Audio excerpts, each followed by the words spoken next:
www.davidrey.com.ar. Periodismo para periodistas. Acá no nos calla nadie. Hola, ¿qué tal? ¿Cómo están? Espero que anden todos bien. Bueno, son tiempos de nuevos paradigmas, de nuevos conceptos y lógicamente de nuevos desafíos. Podríamos asegurar que, como pocas veces en la historia, hoy más que nunca es preciso no quedarse atrás en estas cuestiones.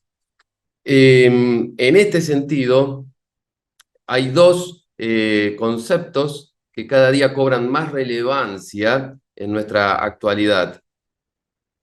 Podemos hablar de, por un lado, transhumanismo y por otra parte podemos hablar de psicopatía. Eh, en este sentido podríamos decir que el 90% de la gente va a pensar que uno está hablando en chino mandarín, pero realmente se trata de cuestiones bien actuales y que, repito, es preciso interiorizarse al respecto. Por eso no es menor que nada más y nada menos que la Universidad Abierta Interamericana, aquí en la ciudad de Rosario, está dictando una diplomatura en psicopatía y transhumanismo, precisamente. Los docentes a cargo son Felipe Botalla, de España, Lucas Carena, de Argentina, el director de la cátedra, Pablo Dávoli, de Argentina, tenemos a Javier Nicolás, de España, y también tenemos a Giofiani Peirano, de Perú. Como vemos, hay un esfuerzo superlativo para traer a la claridad estas dos nociones tan novedosas y tan singulares. Y repito nuevamente, es preciso que no nos quedemos atrás en esto. Bien, en esta ocasión voy a tener una amena charla con mi amigo, el doctor Pablo Dávoli. Para los que no lo conocen, Pablo Dávoli es un abogado argentino de 48 años, es profesor universitario titulado, hace más de 20 años viene dando clases en distintas casas de altos estudios, ha dictado y en algunos casos aún dicta clases de ciencia política, filosofía del derecho, derecho político, sociología del derecho, derecho constitucional. Aprovechemos esto, por favor, porque estamos con un bocho. En distintos momentos también se ha desempeñado nada menos que como asesor jurídico en diversos organismos públicos de máxima jerarquía institucional. Además, el doctor Dávoli es autor de decenas de artículos académicos y varios libros. Desde 2014 conduce junto a Lucas Carena el programa denominado La Brújula, un programa que yo seguía atentamente. Actualmente, además, se emite por los canales de YouTube, un canal que se llama Conclusión TV y el otro que se llama el canal propio de Dávoli y Carena, La Brújula. Así lo pueden buscar en YouTube, con este mismo nombre. Bueno, empecemos. ¿Cómo estás, querido amigo Pablo? ¿Cómo andás? ¿Cómo te va, David? Muchas gracias por la invitación. Lo dije en privado, lo reitero y quiero reiterarlo en público. Buenas noches para vos, para todo tu público, que sé que es un público nutrido, es un público de gente despierta. Y quiero que sepas que amén de la relación personal que tenemos una amistad. Más allá del aprecio personal, quiero decirte que para mí es un gusto estar en tu medio porque valoro muchísimo, tenemos algunos puntos de coincidencia, muchísimos, tenemos otros de disidencia, muy respetuosas esas disidencias, Claro. pero valoro muchísimo tu actividad intelectual y periodística, no solo por la calidad, sino que además por cómo te has jugado.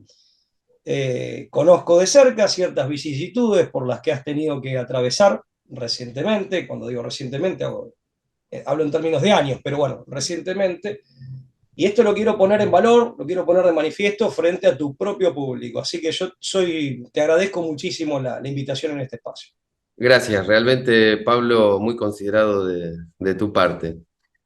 La otra vez, cuando me llegó la invitación para integrar esta diplomatura en, repito, psicopolítica y transhumanismo, me entusiasmé, estaba con un amigo.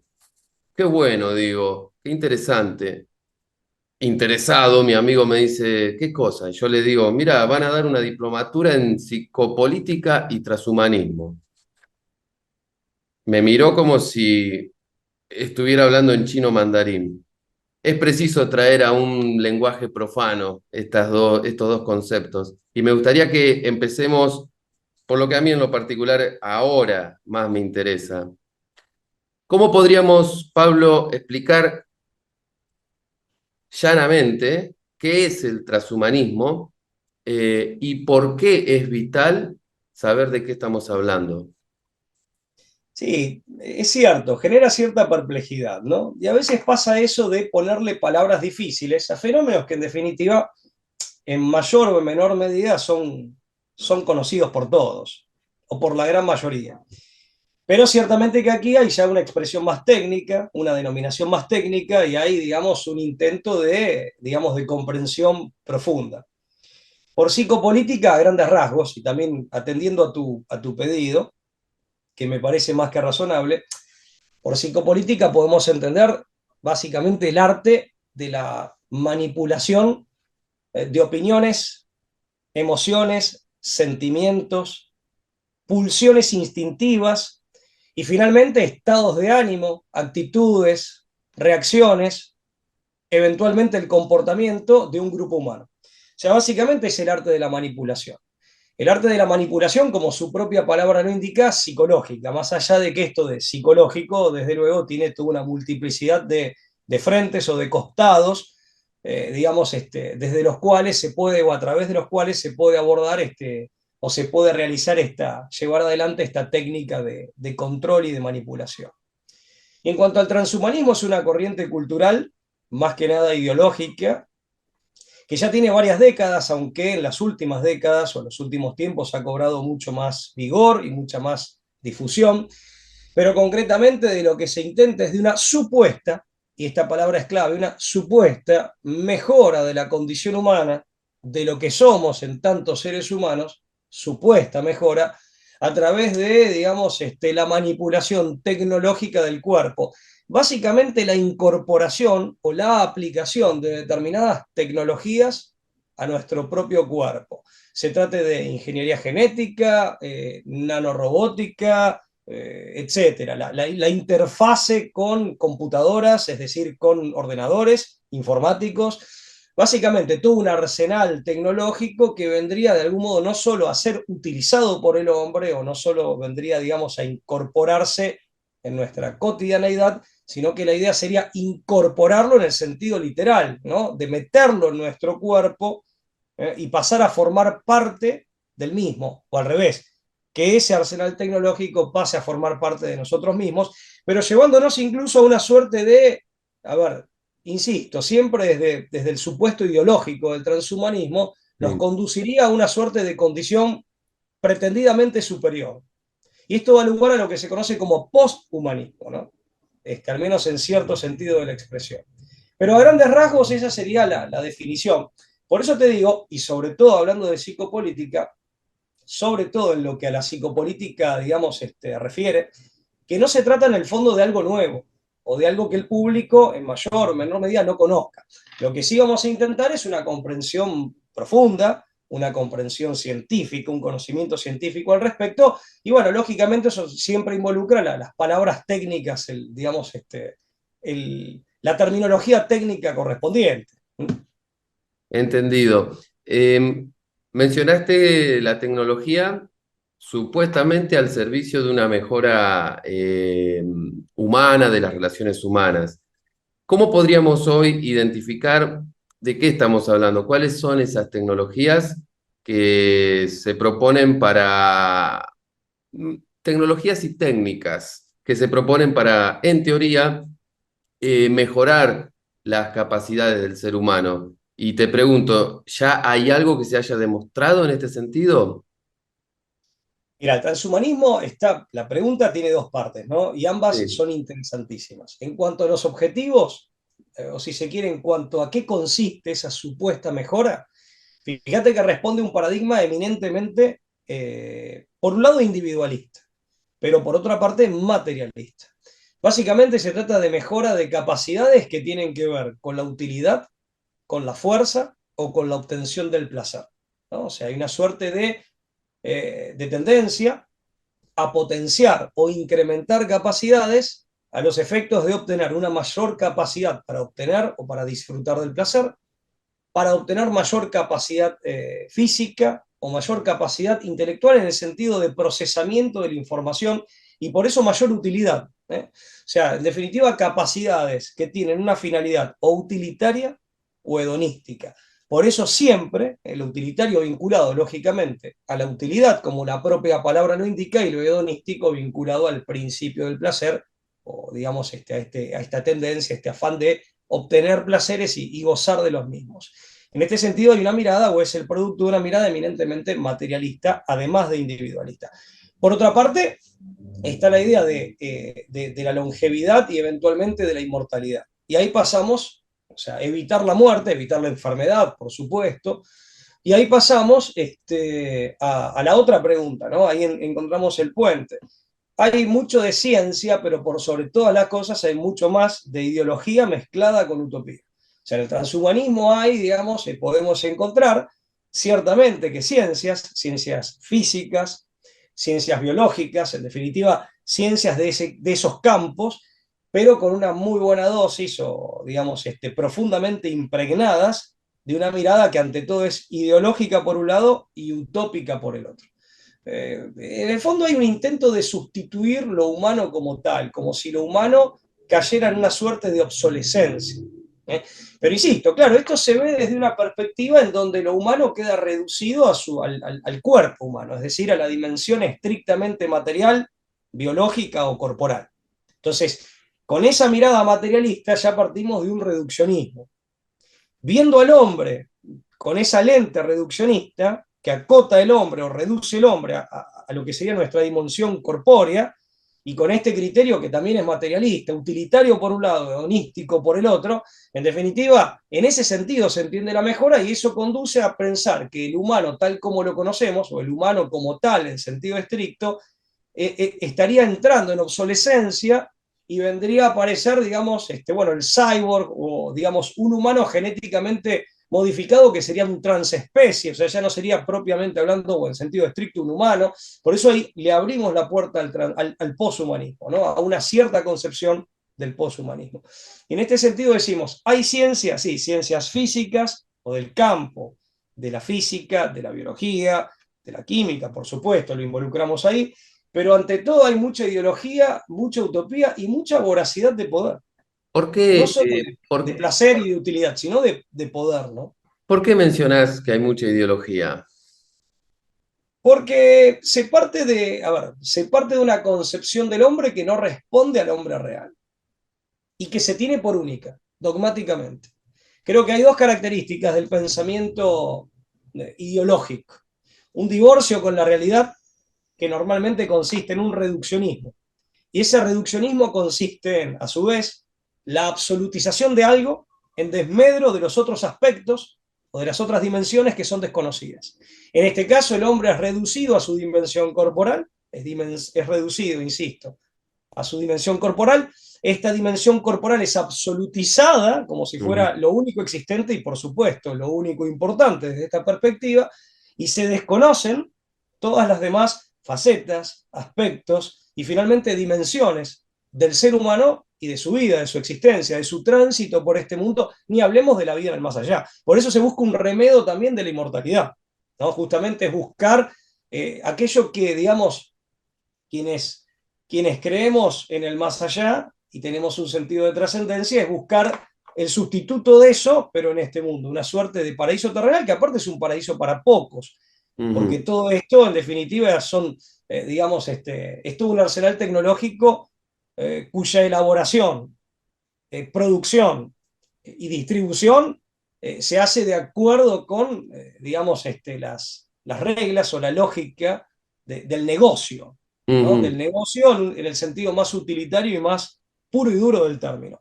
De manera tal de que es para pocos, es de élite, es una ideología de élite, ¿no? Y de hecho se lo declara abiertamente, de que esto no es para todos, aparte con un sentido muy... Fíjate que hay impregnación o hay influencia profunda de ideologías anteriores, por ejemplo el socialdarwinismo. Justamente se progresa cuando aquellos que son la mayoría, que caen en obsolescencia o que son considerados inferiores, son reputados inferiores, en la competencia por la vida que determinaría la supervivencia del más apto, aquellos que son los más, que son los menos aptos, van quedando en el camino y solo sobreviven obteniendo ventajas y finalmente imponiéndose los que serían los más aptos. Y de esta manera se produciría el progreso supuestamente, ¿no? Desde esta perspectiva ideológica de la humanidad. Eso no es nuevo. Ese social Mm. darwinismo está, por ejemplo, en Galton, Sir Francis Galton, bueno, un hombre cercano al propio Charles Darwin en el siglo XIX en Inglaterra. Y de hecho, fíjate vos que el abuelo de quien acuñó el término transhumanismo, el que acuña el término transhumanismo fue otro inglés, un hombre de la élite británica, Julian Huxley, el hermano de Aldous Huxley. Aldous es el que escribió la novela distópica Un Mundo Feliz, A Brave New World, ¿no? Que después escribe Nueva Visita a un Mundo Feliz. Es una novela distópica. Ahí entra muy bien el tema de psicopolítica. En esa novela distópica viene a cuento la psicopolítica, porque habla en definitiva de la manipulación y de la manipulación fundamentalmente a través del principio del placer, de la búsqueda del placer y de la utilización Ujú. de drogas, alucinógenos, narcóticos, etc. Por eso Aldous Huxley, ¿no? También es el autor del libro The Doors of Perception, a fines de los 50, en donde él hace toda una suerte de ponderación del ácido lisérgico, en ese momento una novedad, y de todas las supuestas, también eso fue muy ideológico y muy poco científico, aunque se presentaba a la inversa, de todas las supuestas eh, bondades que tenía el ácido lisérgico, ¿no? La banda de Doors, de la que fui muy fanático de joven, y no lo voy a negar, me sigue gustando, toma el nombre de Doors por The Doors of Perception, ¿no? De Jim Morrison, la banda. Bueno, pero el hermano, Julian Huxley, fue el primer presidente de UNESCO, nada menos. Nada menos. O sea, esto no son intelectuales aislados ni ajenos al poder. Y el abuelo de los Huxley era un hombre cercano a Darwin. O sea, un hombre pero estrecho de Darwin. Ese social darwinismo que impregnó toda la anglósfera, todo el Ujú. pensamiento anglosajón, desde Inglaterra y desde luego Norteamérica. Que después se va a juntar, a ver, fíjate vos, ¿no? Yo siempre hago esta tríada, digamos, ese social darwinismo, que tiene mucho más de ideológico que de científico, por razones que, bueno, después en todo caso podemos analizar, se junta al maltusianismo, que hoy aparece nuevamente redivivo con expresiones neomaltusianas, en el Club de Roma a fines de los años 60, en el Fondo de Naciones Unidas para la Población y el Desarrollo, como mínimo desde los años 90, en Planned Parenthood, Bien. Ujú. etcétera, etcétera. Lo que ya sabemos, ese maltusianismo que hoy, digamos, resucita como neomaltusianismo, se va a juntar con el social darwinismo, se va a combinar o conjugar con el social darwinismo entre otros Galton y el abuelo de los Huxley, eh, y finalmente se va a unir con ideas, porque no digo que con todo, pero con gran parte de las ideas de Herbert Spencer, otro británico, que le agrega un racismo, también biologicista, de supremacismo anglosajón, pero un racismo eminentemente biologicista. Y Eh, en definitiva está esta idea de que, bueno, de que en definitiva hay una minoría que progresa y que, digamos, y cuyo progreso implica el dejar de lado, o ir dejando a un costado como si fuera material de descarte a sus semejantes, que no serían semejantes o que dejarían de serlo desde esta perspectiva. o Es algo muy sea, triste. podríamos resumir que estamos atravesando una transición, un cambio en definitiva, que pretende alterar la vida tal como la conocemos, pero cuyos beneficios, si es que los hay, solamente estarían circunscritos a una minoría.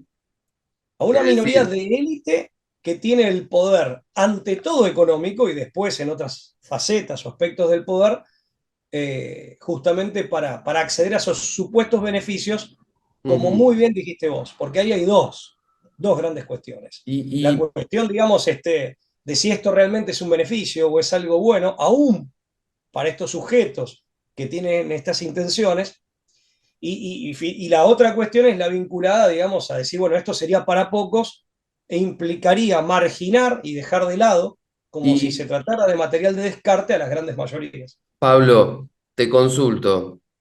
Como todo, lógicamente tiene que empezar desde una minoría, ¿no?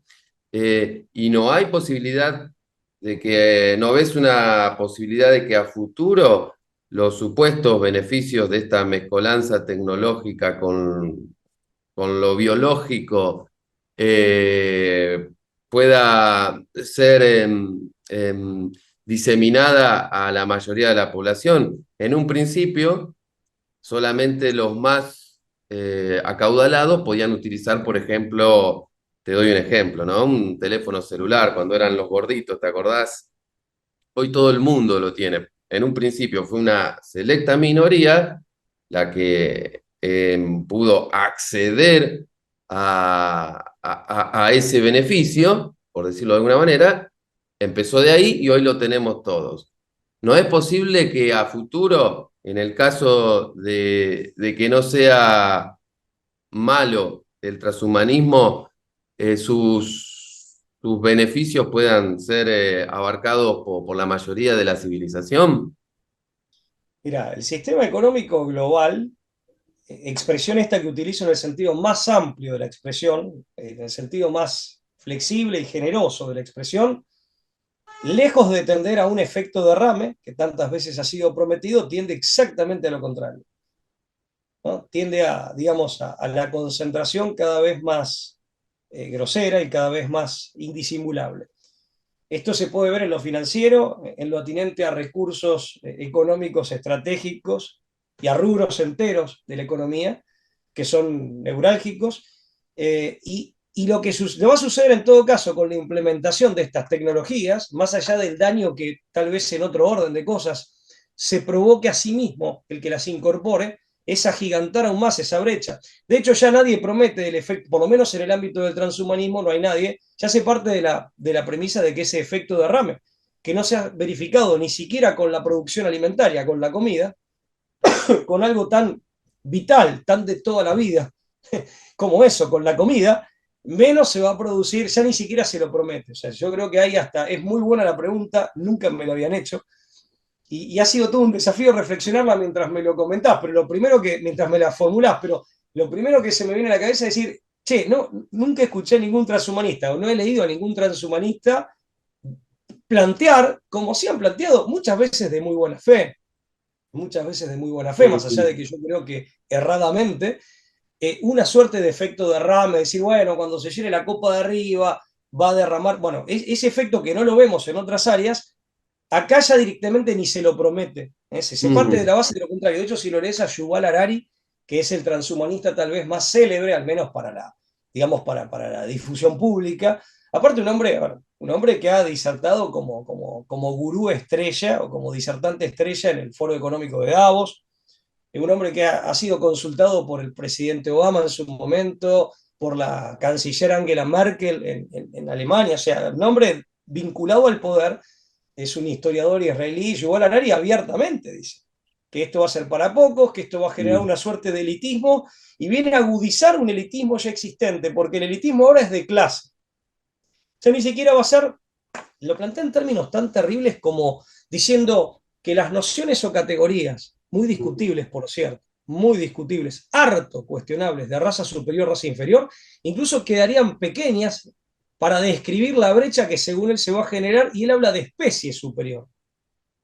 Viste que las razas siempre se dan esto en el campo biológico está muy claro, de la biología, en el marco de una especie determinada, ¿no? Esto Ujú. cualquier veterinario lo sabe claramente, por eso apelo acá a la biología, digamos, más pura y dura, por así decir. Y él dice esto tan terrible aplicándolo al ser humano, pero insisto, él desde una mirada muy materialista. Es tan materialista la mirada, es tan materialista que ni siquiera distingue al hombre del animal, pero ya tampoco distingue al hombre animalizado de la máquina. Es más, no lo distinguen en el fondo, hablando de la conciencia, de Mm, pulsos electromagnéticos. Por eso Yuval Harari especula con la idea de que vos puedas lograr la inmortalidad descargando pulsos electromagnéticos que son representativos de información. Esa palabra representar, ese verbo, ese concepto él no lo tiene en claro, desde mi modesto punto de vista, expresables en ceros y unos, y eso sería tu conciencia que se podría incorporar o introducir en un ordenador o en un pendrive o en cualquier dispositivo informático, y en la medida en que ese dispositivo reciba electricidad y siga funcionando por los siglos de los siglos, amén, bien, supuestamente vas a lograr la inmortalidad. Fíjate que esa supuesta inmortalidad es en definitiva reducir, al menos en la teoría, aquel que se quiere beneficiar con esto, el hombre a mero cuerpo y a mero animal, pero el hombre animalizado o ya reducido a animal a máquina, y la máquina reducida a pulsiones, a pulsos, perdón, electromagnéticos expresables en ceros y unos. Y eso sería nuestra alma o nuestra conciencia. Por eso digo que tiene, nuevamente, vuelvo a tu pregunta anterior, sí, tiene mucho de ideología y tiene grandes errores conceptuales. errores Con, conceptuales. por supuesto, confundir la información con la conciencia, si me permitís Por la favor, alegoría, te iba a es una preguntar eso, te alegoría. iba a preguntar eso. Claro, pero es una alegoría que el propio Harari se lo plantea, duda en un momento, advierte de que no es tan fácil asimilar una cosa a la otra. Es como confundir, a ver, la información es, por un lado, insumo de la conciencia, y por otro lado es fruto, entre otras cosas, ¿no? Es fruto de la conciencia. Reducir la conciencia a información es como confundir, y es una alegoría mecánica, el cilindro con la nafta o el combustible que le entra de insumo o con el humo que sale por el caño de escape luego de que la bujía hizo el estallido. Es confundir el aparato, insisto, es una alegoría, yo no quiero caer en ningún Está mecanismo bien, está bien. metafórico. Es confundir el aparato con lo que le entra y lo que le sale. O sea, son Mm, errores conceptuales muy graves. Son Pablo, errores, yo digo que tiene mucho de ideología. vamos a ser concesivos. Vamos a creer que es todo para un bien. ¿M? Para que el ser humano a futuro sea más inteligente, para que no existan enfermedades, para que podamos vivir más tiempo, ser más felices. Vamos a pensar que es así. ¿En qué cambia el concepto de ser humano? En qué varía nuestra humanidad? Si el día de mañana podemos ser más inteligentes porque tomamos una pastilla o nos meten un chip en la cabeza. ¿Qué cosas del ser humano se ponen en peligro?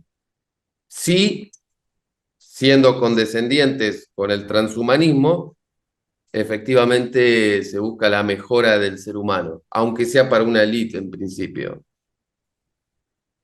En principio, digamos, hay una gran dosis de infactibilidad, eso lo quiero dejar aclarado. O sea, todo indica de que son pretensiones que en cuanto a su factibilidad están condenadas al fracaso. En segundo lugar, en lo que tienen de factible, conducen a una deshumanización y a una suerte de despersonalización.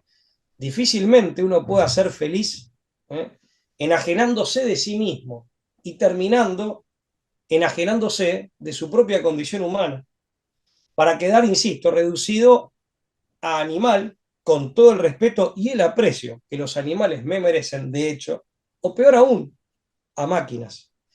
Pero en tercer lugar, fíjate vos, justamente, ¿la felicidad en qué consiste? ¿En procesar más información?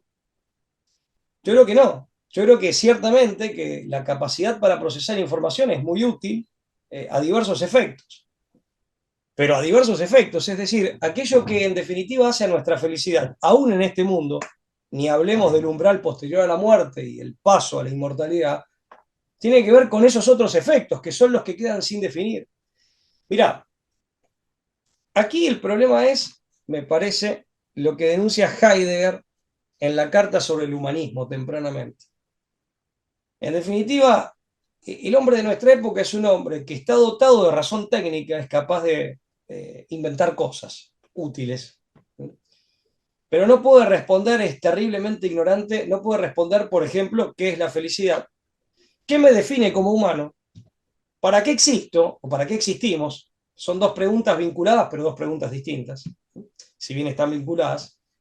¿O qué es el amor? ¿Qué es un hombre? Entonces, te encontrás con gente que dispone de un arsenal tecnológico y de los medios financieros como para manejar la innovación tecnológica y direccionarla, pero que al momento de verse confrontados con esas preguntas, son personas que tienen una completa ignorancia y lo que hacen, ¿sabes qué es?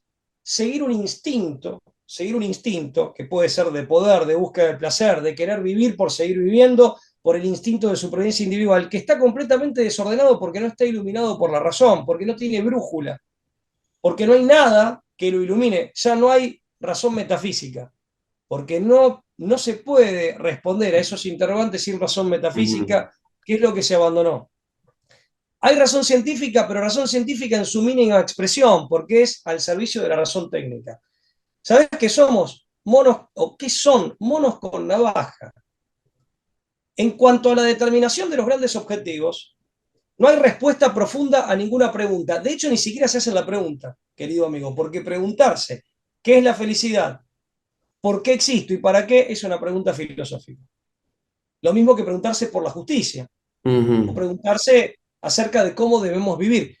Ni se lo preguntan. No es que no encuentran la respuesta, ni se lo preguntan. Es pura racionalidad técnica y algo de racionalidad científica, en realidad, para sostener la racionalidad técnica. ¿Y quién define los objetivos? El instinto desmadrado.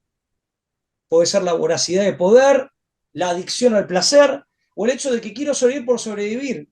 Ya la Bien. literatura nos advirtió. Mira, yo creo que hay dos piezas literarias que nos advierten de esto. Una es Drácula, Stoker, y otra es Frankenstein, Mary Shelley. Los dos nos advierten. Pretender tratar al hombre como una máquina para obtener la inmortalidad te da un Frankenstein. Algo que parece humano pero que en el fondo no lo es. Y es destructivo y es monstruoso. Y Drácula, en definitiva, es buscar la inmortalidad aquí, incluso por amor, porque en la novela, por lo menos si no mal recuerdo, era por una cuestión de, digamos, del amor a una mujer que se había suicidado, etcétera. Bueno, no recuerdo bien la novela, los cultores de este tipo de literatura me corregirán, pero en definitiva también te convierte en un monstruo y en alguien muy peligroso para los demás, en un ¿Y el chupasangre. Fausto? ¿El Fausto de Goethe? Bueno, el Fausto se hace un pacto luciferino, demoníaco, de Goethe, claro. Ahí yo creo, bueno, yo ahí como hombre, digamos, como hombre religioso que soy y que soy a conciencia y racionalmente, más allá de la fe, que desde luego tiene su lugar, el Fausto creo que da una de las interpretaciones más profundas. En el fondo está sutilmente la tentación de la serpiente original, que es ¿cuál? Seréis como dioses. La Ujú. tentación luciferina, que también aparece en el mito de Prometeo, en el contexto del paganismo greco-latino, griego más específicamente, robar el fuego a los dioses. La tentación de la serpiente es seréis como dioses. Amigo, no es nuevo. A ver, más allá de estas interpretaciones Sí, más entendido. teológicas. Sí, Sí, sí. aparte ya ahí hablamos de fuerzas que a veces operan, digamos, en el Fausto hay claramente un pacto demoníaco a conciencia, ¿eh? Movido Ujú. por un deseo, por una confusión, pero por ciertas impresiones anímicas fuertes o experiencias anímicas fuertes, pero hay esa conciencia, ahí hay un pacto demoníaco expreso.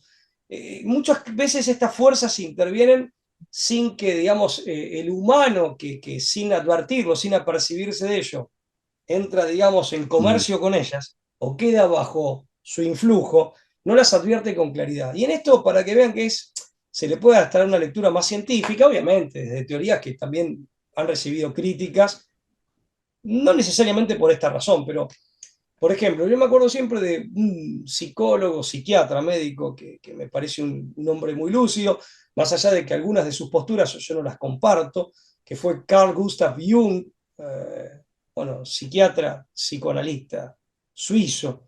De alguna manera, digamos, dentro del psicoanálisis, el hombre que que le lleva la contra a Freud, por así decir, porque si Freud plantea un psicoanálisis muy, muy carnal, por así decir, muy, si se quiere, materialista, ¿no? Freud habla de aparato psíquico, todo lo reduce a la libido o libido, que en definitiva, erótica esencialmente o no, siempre es Ujú. instinto de supervivencia individual biológico y principio del placer. El principio del placer como una expresión viva de eso, y todo es reductible a eso, y todo se debe a eso. Bueno, Jung es como la contracara, es un mono instintivista también, pero es un instinto espiritual, habla del lumen, del instinto Bueno, luminoso. Jung no escribió La realidad del alma. No. Claro, es un libro, bueno, es un libro que tengo. Bueno, Jung, efectivamente, él dice que en realidad se explica la estructura psíquica del hombre, si bien es un mono instintivista también, que es una manera de mirar la estructura psíquica, también cuestionable, pero por lo menos es un mono instintivismo a la inversa, donde él pone Ujú. el origen o la fuerza primordial, si se quiere, sí, en una fuerza, en una pulsión, pero que es elevante, elevadora, y que es de orden espiritual. Dice, en realidad, lo carnal, lo físico, incluso lo erótico, se explica por lo otro, no a la inversa.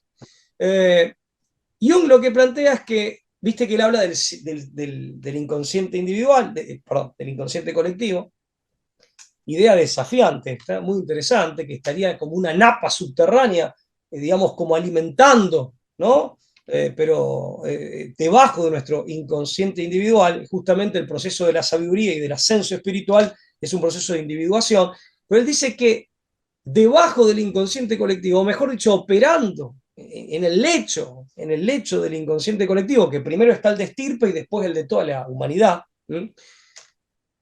Hay fuerzas, él las denomina psicoids, que son extrahumanas.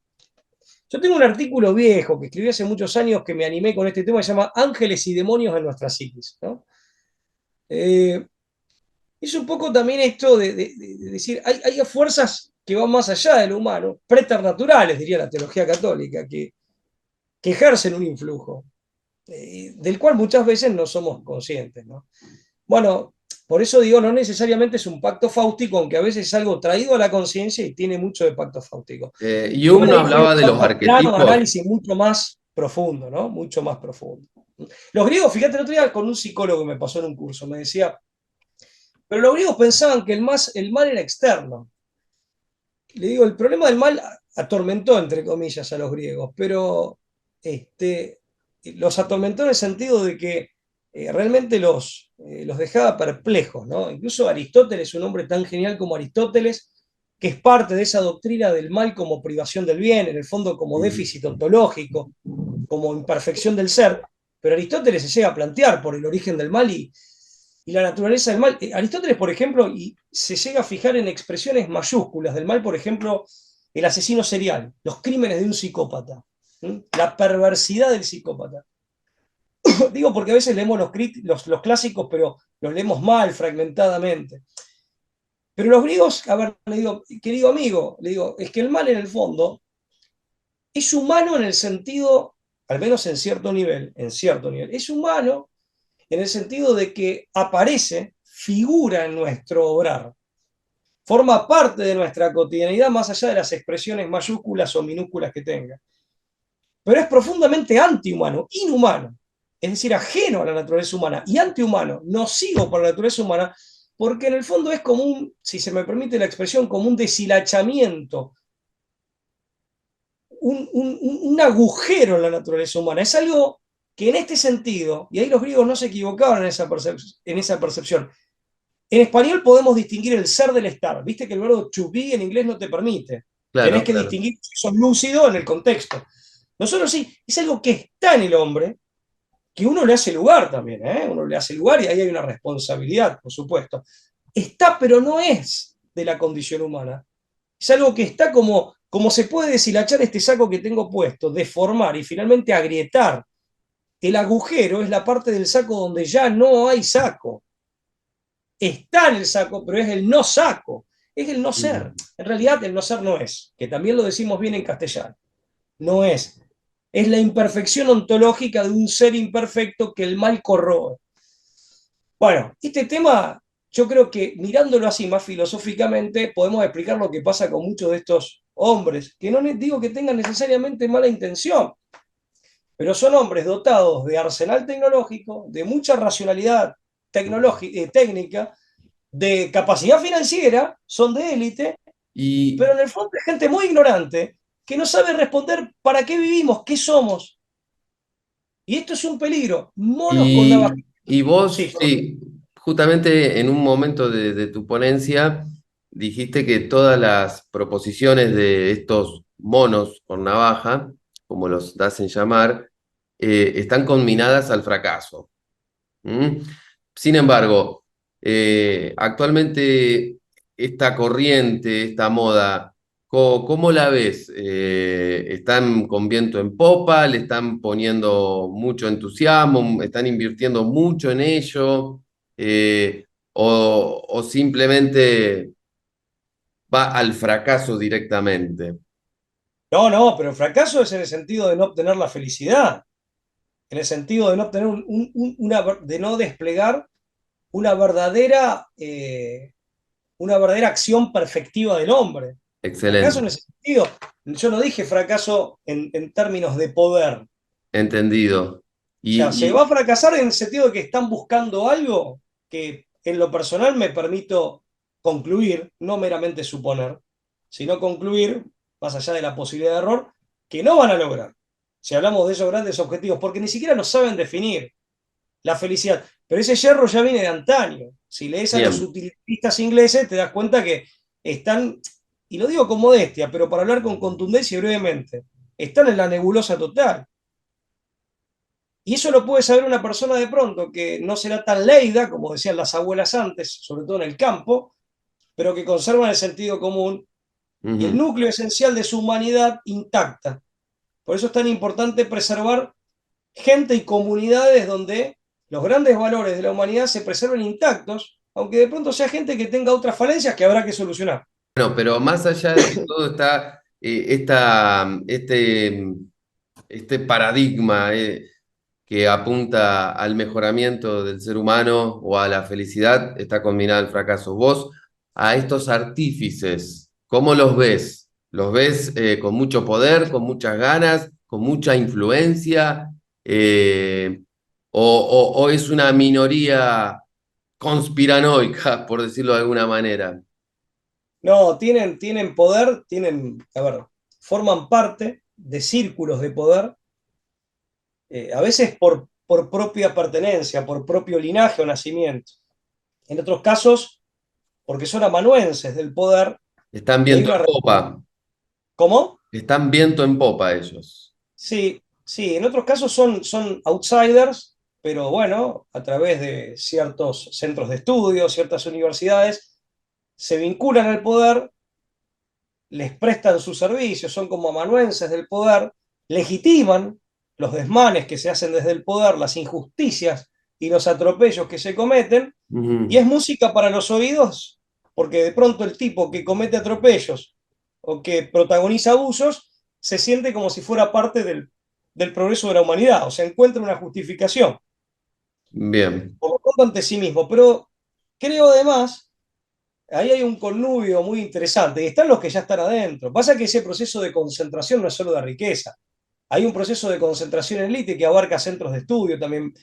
Ahora, en cuanto a si van a tener posibilidades, tienen capacidad operativa y por lo tanto capacidad de daño, más allá del daño que se van a terminar haciendo a sí mismos.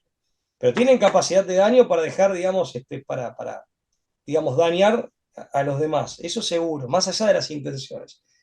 Eh, Pasa que todo eso depende también de que los pueblos y las grandes mayorías permanezcan ignorando todos estos temas. O claro. sea, y permanezcan por fuera también de los circuitos científicos, académicos, de reflexión filosófica.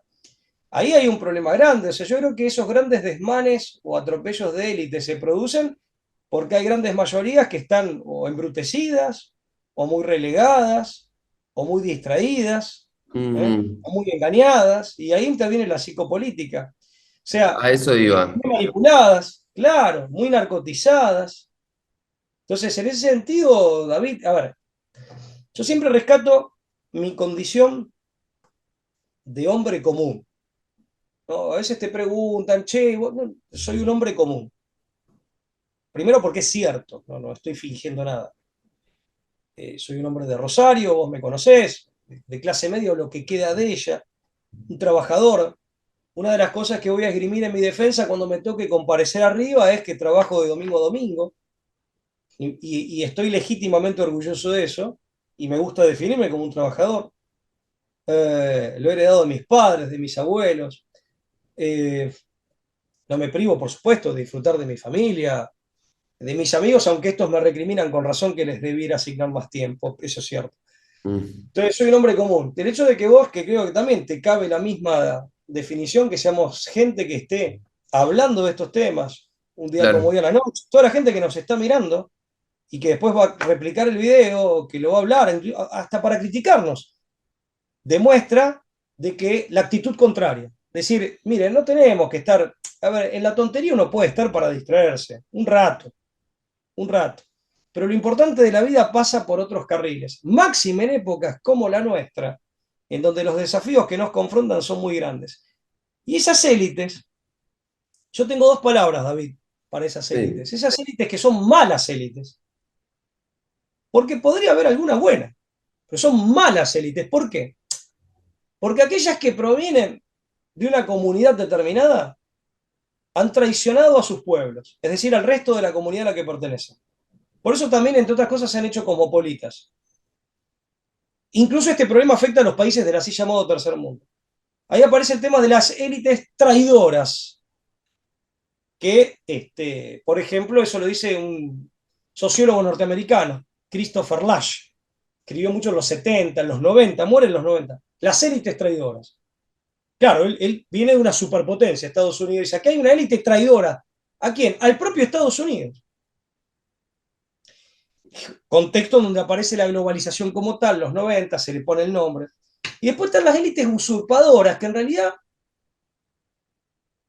realidad es gente que tiene, bueno, mucho de racionalidad técnica, pero no tiene un atributo que toda élite tiene que tener, que es tener en claro las finalidades, los principios y las finalidades.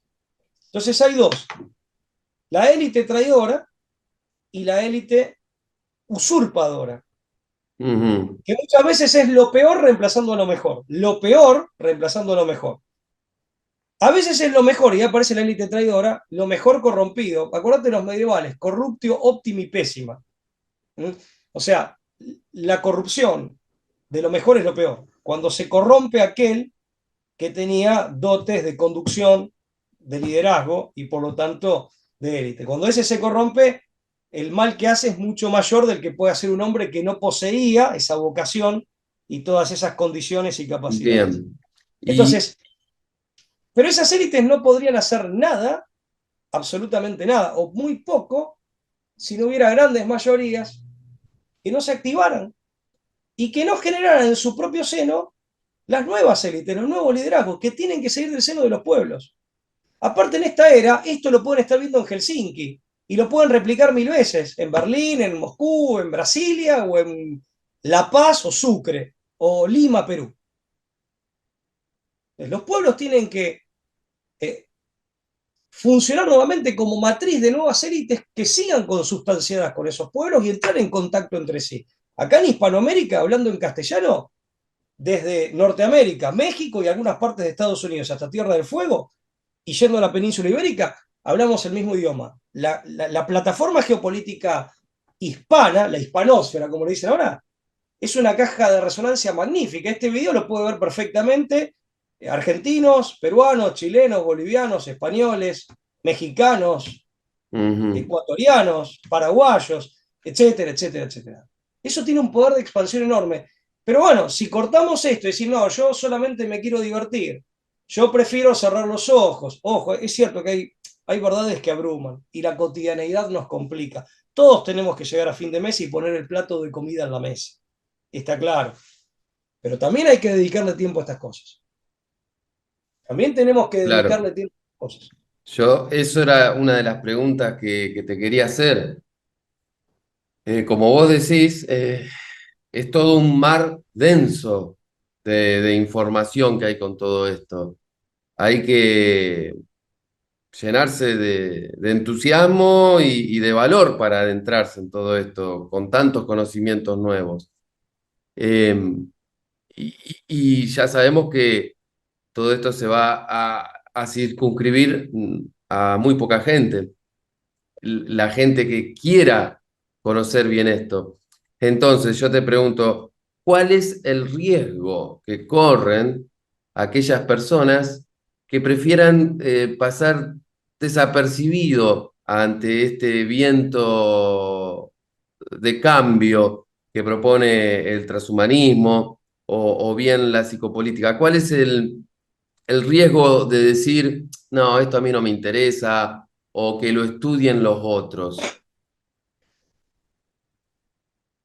El riesgo es el que supone todo peligro del que no tomás conciencia o que preferís hacer caso omiso. O sea, un desafío, vamos a ponerlo en esos términos. Porque a veces se trata de dar un debate, de Sí. sacar un tema, dialogar al respecto, debatirlo confrontando posiciones. El riesgo es cuando hay un desafío existencial, el que fuere, y uno decide mirar para otro lado, o como decimos en Argentina, como hace el ñandú, que sería la versión pampeana y patagónica del avestruz africano, que mete la cabeza, Ujú. ñandú que mete la cabeza bajo la tierra, está condenado a que lo agarren las boleadoras. Las boleadoras era, bueno, explico por si ve alguien que no sea argentino, era el arma del gaucho para cazar, entre otras cosas, ñandúes. Entonces, o sea, si uno pone sí, ciertamente que igual todo tiene ritmos, ¿no? O sea, uno tiene también un ritmo para digerir estos temas, para procesarlos intelectualmente y para procesarlos también emocionalmente. Todo esto Ujú. tiene un impacto emocional muy grande, insume tiempo, una cantidad de tiempo mayor, un tiempo menor según cada uno, según la vida de cada uno, las capacidades, la formación de cada uno, Ujú. pero todos podemos aportar. Y otro dato interesante, esto en gran medida, uno tiene que tomar la iniciativa, sí, esa actitud es brillante, pero también tiene que saber que las grandes empresas se hacen en comunidad, en grupo, y que se hacen estratégicamente, como mínimo con un método que sea sensato, que tenga una mínima eficacia y una mínima Claro, eficiencia. Pero hay que dar el primer paso, y el primer paso empieza por uno.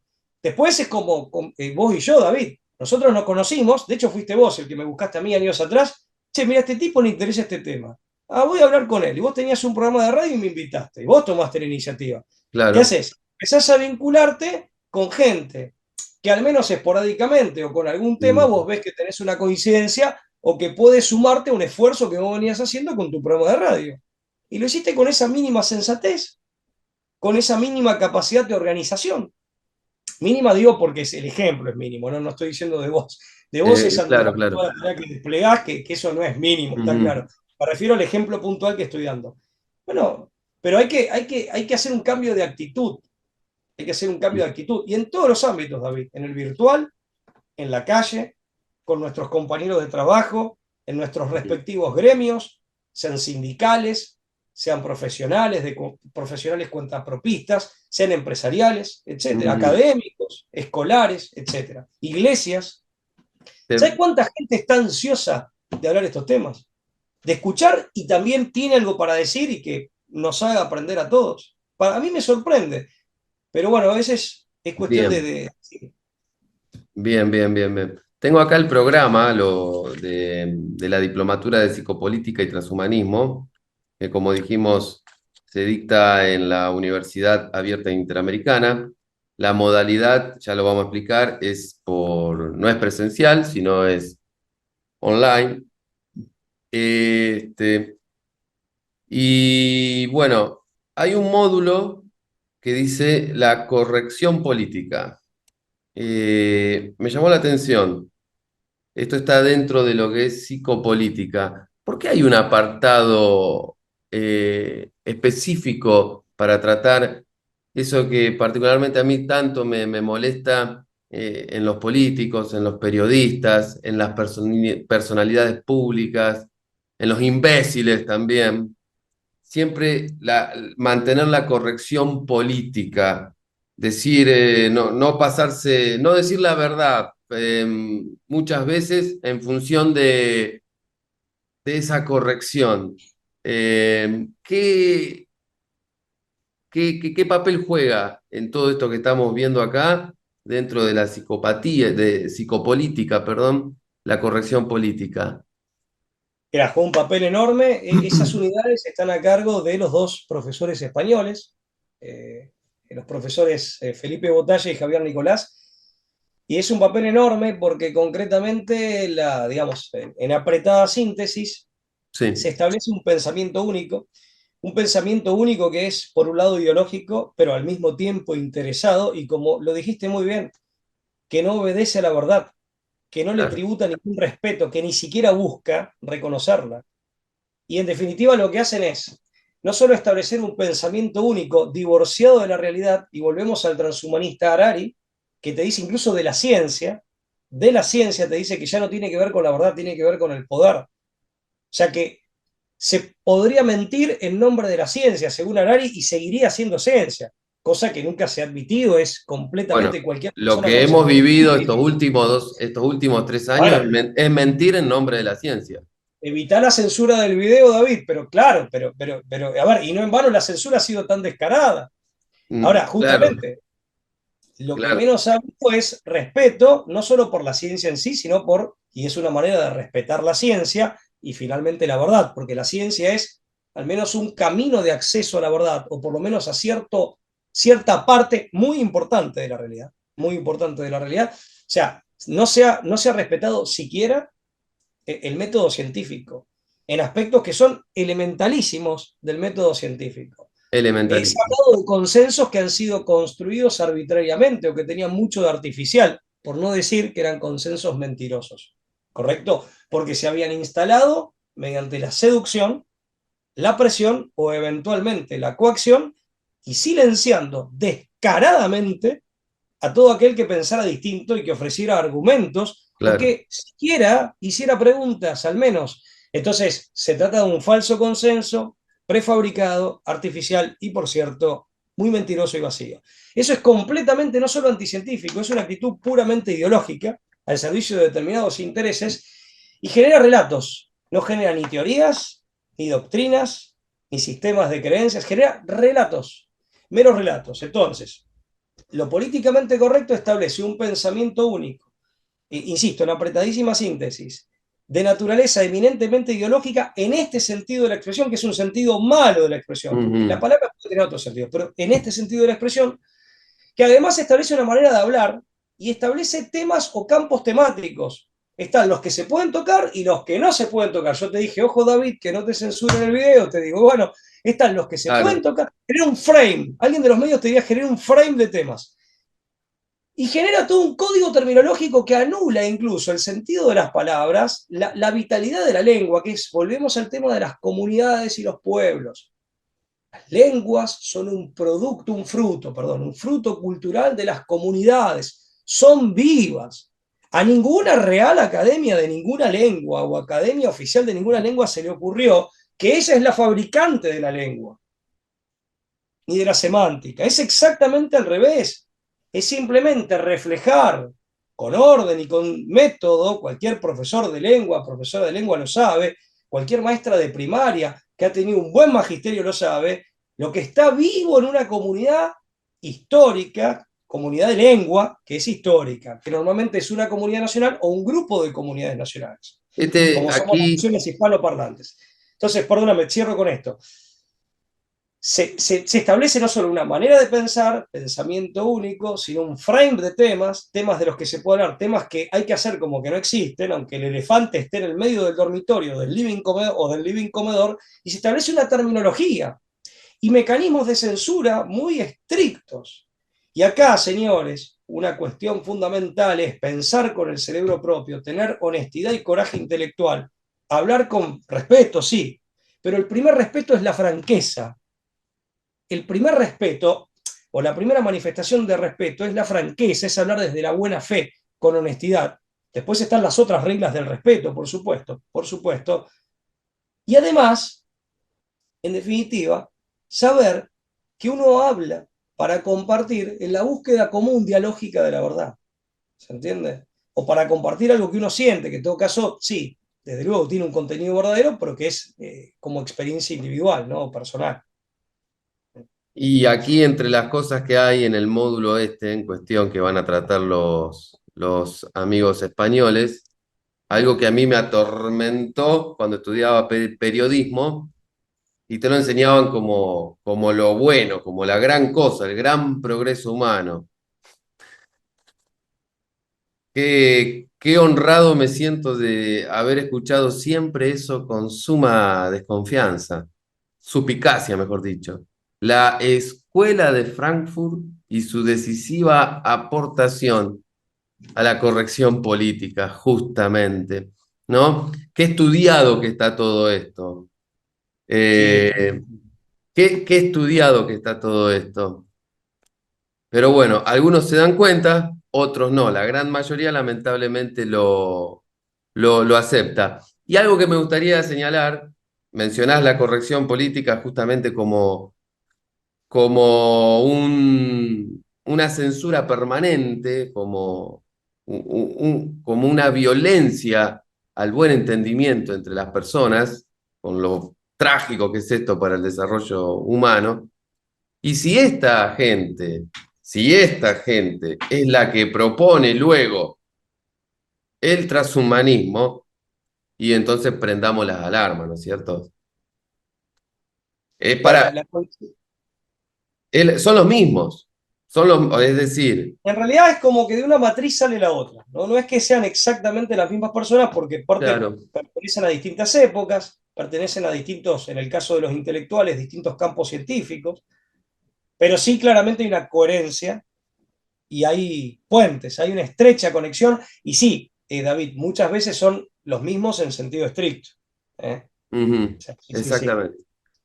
Corrección política, prohibido pensar por uno mismo. Es todo repetir lo que dice la televisión. No Eh, solo pensar incluso, sino confrontar lo que te dicen con tu propia evidencia tu o sentido con tu común. propia experiencia. Claro. Exactamente. Por eso tiene que ver con construcción de relatos, o mejor dicho, consiste en la construcción de un relato, no solo con determinados contenidos, con determinado formato terminológico, e imponerlo como verdad absoluta. Lo cierto Y que es nadie pueda que discutirlo. Lo cierto es que ellos te dicen que todo esto es para que seamos más inteligentes, para que seamos mejores, y la verdad es que justamente cada día somos menos inteligentes, menos libres, tenemos menos razonamiento, estamos en la época de la información más desinformados y por colmo somos menos felices. Por Porque supuesto. podemos ver que las tasas de suicidio, por ejemplo, han aumentado dramáticamente. La drogadicción se ha inoculado en la sociedad, en la sociedad occidental de manera catastrófica.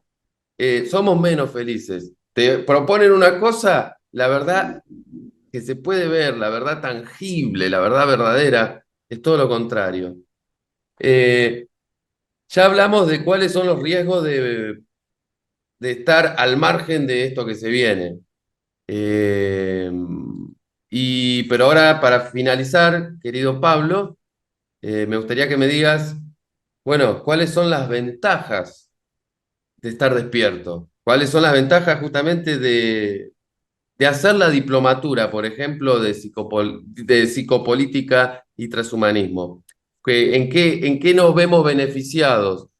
Más allá, lógicamente, de toda esta preocupación que genera la forma en que se está avasallando la naturaleza humana, el espíritu, la moral propiamente dicha, ese ser humano convertido en máquina, reducido a un animal, no genera alegría en alguien que se adentra en esto. Pero ¿cuáles son las ventajas de hacer la diplomatura?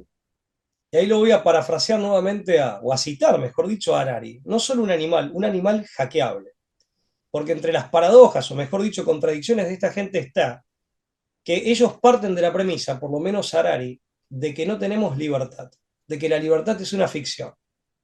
Porque nosotros estaríamos programados o predeterminados por nuestra estructura génica, es decir, por nuestra estructura genética.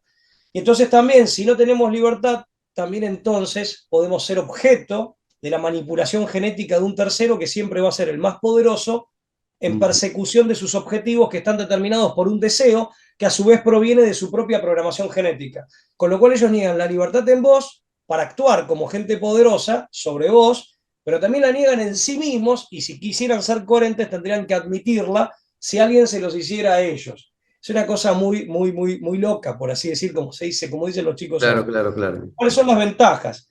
Mirá, las ventajas creo que no se trata simplemente a ver, de estudiar para conjurar un peligro, simplemente de estar advertido, sino que se trata, además de tener herramientas, no solo para conjurar un riesgo o una amenaza, sino también para, sabiendo que por ese lado no se va, por ese lado no sería correcto ir, sino que sería también tratar de trabajar en la construcción de un mundo mejor, que se acomode mejor a la auténtica finalidad del hombre, que ciertamente es inmortal, aunque no en este mundo, al menos no en esta vida tal como la conocemos, y además trabajar por un mundo mejor, porque es la manera de acceder, digamos, por así decir, si se me permite la expresión un poco banalmente, pero para decirlo rápidamente, al premio en el otro mundo.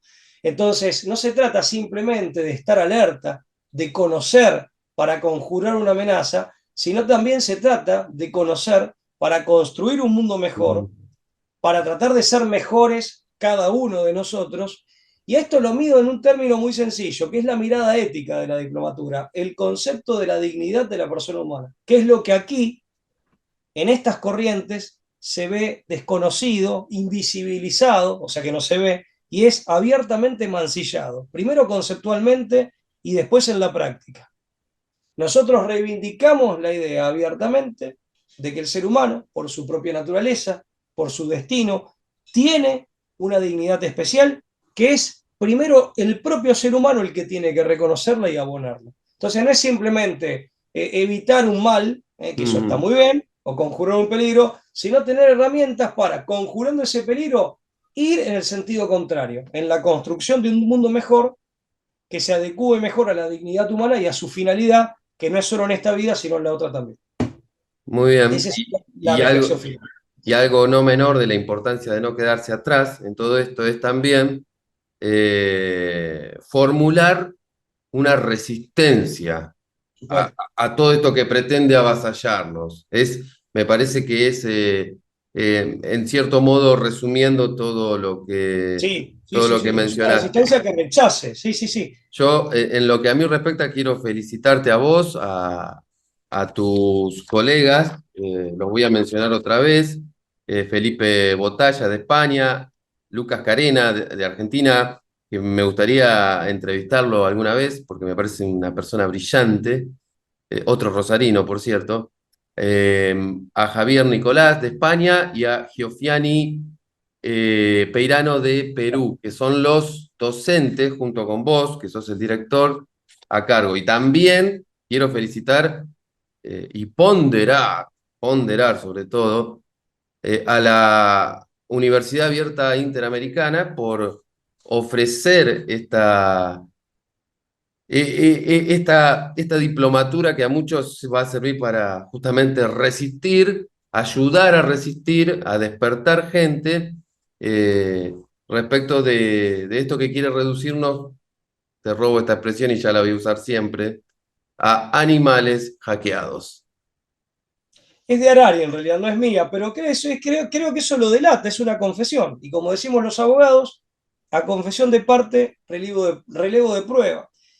Muy Quiero bien. aclarar una cosa, que nosotros vamos a hacer un abordaje científico del tema. Desde luego, siempre las cuestiones filosóficas están en la base, en realidad. Ujú. Y bueno, después cada uno tiene sus creencias religiosas, yo tengo las propias, tiene sus concepciones en el plano teológico, y eso en definitiva está conectado con lo filosófico, indudablemente. El abordaje de la diplomatura va a ser eminentemente científico y éticamente está fundado en este valor, en realidad en esta concepción, y al mismo tiempo valor de la dignidad humana. Así que estos 3 o 4 años de guerra, porque yo a esto ya lo entiendo como una guerra, a mí me ha servido para aprender que con muchas personas, a pesar de tener posturas distintas en variados aspectos, ya sea religioso, ideológico y demás, me ha servido para saber que entre todos podemos poner lo más importante adelante, más allá de toda característica. Así que bueno, es re interesante y ojalá yo también lo pueda hacer. Esta diplomatura no solamente se puede hacer aquí en Rosario, se hace online, se puede hacer desde cualquier país del mundo. Esta entrevista va a estar en YouTube, se van a tener que ir a davidrey.com.ar y ahí le vamos a dejar el programa en davidrey.com.ar para que el interesado sepa cómo poder adscribirse a esta diplomatura en psicopolítica y transhumanismo. Y bueno, y disfrutar a estos excelsos docentes que están dando tan cara batalla cultural, porque esto no deja de ser también una parte importante de la batalla cultural. Querido Pablo, ¿algo para acotar al final de esta entrevista? No, agradecerte simplemente, mejor dicho sí, pero bueno, me refiero a esto, agradecerte, agradecerle a tu público, nuevamente poner en valor toda tu labor, que la Gracias. admiro, que la respeto mucho, que me merece muchísimo respeto a nivel intelectual y, digamos, moral. ¿Eh? Ujú. Y bueno, y en todo caso, aquellos que estén interesados, pueden mandar un correo electrónico o, bueno, solicitar la inscripción eventualmente en un correo electrónico que les digo la dirección, es UAI, que sería la sigla de la Universidad Abierta Interamericana, uai.extensiónrosario@uai.edu.ar.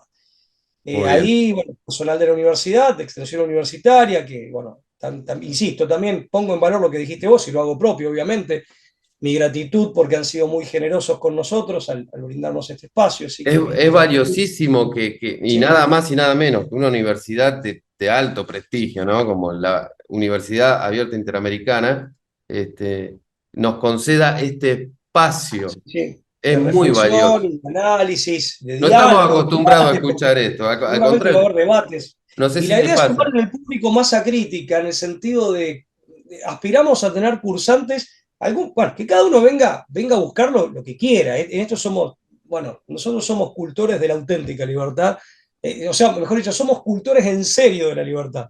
Entonces, y entendemos que, bueno, que, digamos, esto debe ser respetado. Cada uno vendrá, hay gente más participativa que otra, hay gente que viene solamente a escuchar, hay gente que va a criticar. Todo va a ser bienvenido en el marco del respeto. Pero sí Exactamente. apuntamos a que en los cursantes haya gente que, en la medida que así lo desee, que tenga la posibilidad de hacer soporte. Un dato No, operativo más, aquellos que de pronto no puedan, esto se cursa en horario de Argentina, los sábados, de 11 a 13 horas, de modalidad virtual, pero justamente por ser modalidad virtual, el que tenga que faltar o no pueda, las clases van a estar grabadas a disposición de los cursantes para que puedan verlas cuantas veces quieran. O sea que eso de cuánto tiempo estamos hablando por clase, Pablo? Algo. No, son 2 horas todos los sábados del 6 de mayo Ujú. al 28 de octubre. Son 6 meses. Buenísimo. Bien, Todos los bien. sábados, 6 de mayo al 28 de octubre, pero insisto, las clases son virtuales y quedan grabadas, más allá de las asincrónicas, que también Mm. hay material asincrónico, quedan grabadas para que cualquier cursante haya asistido a la clase o no, pueda en definitiva repasar después, las veces que quiera, la clase dada. Querido Pablo, antes de agradecerte el tiempo que me has dispensado, quiero ponderar la clase de persona que tengo enfrente. Realmente te admiro desde hace mucho por tu enorme conocimiento. Te voy a confesar, yo te conocí cuando hacías la brújula con Carena, y desde el primer momento siempre supe que ahí tenía dos camaradas, dos personas en las que podía confiar, dos personas que con su trabajo, su conocimiento me sorprendían, me entusiasmaban. Era obligado el día que ustedes hacían el programa poner el Chromecast, el Google Chromecast, y verlos a ustedes en la pantalla del televisor. Bueno, por decirlo de gracias. alguna manera. Desde hace mucho tiempo que admiro todo lo que haces y bueno, doble placer estar ahora, me siento como si estuviera ahí, con ustedes en la brújula. Así que bueno, mucha suerte Tenemos que con... compartir una cerveza o un buen vino tinto, que es de mi preferencia, ya que los tres somos de Rosario, con Lucas y Seguro, vos. desde ya, esto lo... Queda pendiente. Bueno, no, No, gracias no, a y hay vos. muchos Gracias a puntos. vos y Esta todo el charla de hoy público. ha sido muy general. A mí realmente me gustaría tocar algunos puntos en particular y por eso quiero alguna vez hablar con Carena o con los dos nuevamente para desarrollar algo en particular. No te aburro más, te mando un fortísimo abrazo. Gracias y un fuerte abrazo para vos y todo tu público. Muy bien, muchas gracias. Hasta la próxima, querido amigo. Chau, chau. Escribía Periodismo para Periodistas. Hacete oír. ¿Tenés algo para decir? Decilo. Envía tu mensaje a info@davidrey.com.ar. On the Radio.